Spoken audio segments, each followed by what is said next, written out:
नमो हरिहंताणम नमो सिद्धाणम की परम पूज्य आचार्य संघ की परम पूज्य गणयारिका सरस्वती माता जी की पूज्य आरिका संघ की परम पावन पुनीत दिवस है।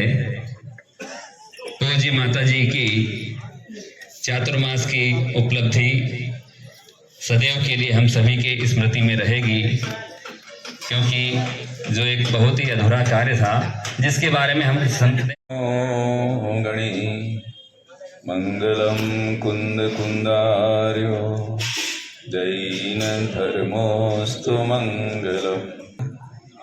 आपको प्रसन्नता नहीं है ना? तो प्रसन्नता को जाहिर करने का एक ही तरीका है कि अच्छे से जयकारा लगाओ। तो जयकारा नहीं लगाओगे तो हम समझेंगे कि आपको प्रसन्नता नहीं है, जबरदस्ती आप बैठे हैं, है ना? तो जयकारा अच्छे मन से खुल करके लगाइए।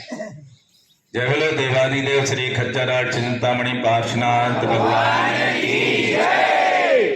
जय बोलो देवादिदेव श्री खच्चर पार्श्वनाथ भगवान की जय। चारित्र चक्रवर्ती आचार्य श्री शांति सागर जी महाराज की जय।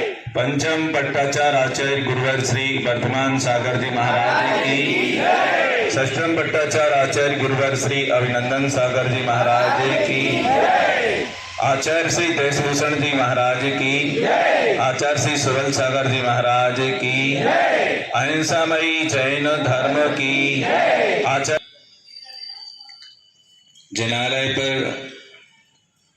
ध्वज स्थापित करने का एवं स्थापित होती है ध्वज को देखने का अवसर प्राप्त हुआ है।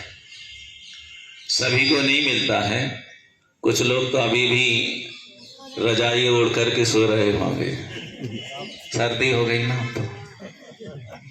लेकिन जिनका सौभाग्य है वे ही लोग ऐसे मंगलमय पुण्यदायी अवसरों पर पहुंच करके इसका लाभ ले पाते हैं। जैसे राजा महाराजा हो और उनके सिर पर यदि मुकुट ना हो तो क्या ऐसा कोई राजा नहीं होगा जिसके सिर पर मुकुट, के सिर पर टोपी ना हो, ध्वज फहराया नहीं जाता। लोग ध्वज फहराते ना रस्सी बांध करके। अपने यहाँ कई कार्यक्रमों में, पंच कल्याणकों में देखा है, रस्सी खींचते हैं ना डोली वाले। ये ध्वज फहराने की प्रक्रिया हमारे जैन आगम में नहीं है। जैन आगम में तो ध्वज को स्थापित करने की है, ध्वज का आरोहण करना, ध्वजारोहण, उसको स्थापित करने की प्रक्रिया हमारे जैन धर्म में, जैन आगम में बताई गई है और वही होना चाहिए। जो यहाँ हम अपनी नाकों से जिनालय के ऊपर नवीन निर्मित ये स्थापना का ही एक अवसर था। सरस्वती माता जी, उनका संग, जिन्होंने प्रेरणा दी समाज के लोगों को, और समाज के गणमान्य लोगों ने इस कार्य को संपन्न करने का संकल्प भी लिया और आज समाज का वह संकल्प पूरा भी हो गया, माता जी का भी संकल्प पूरा हो गया।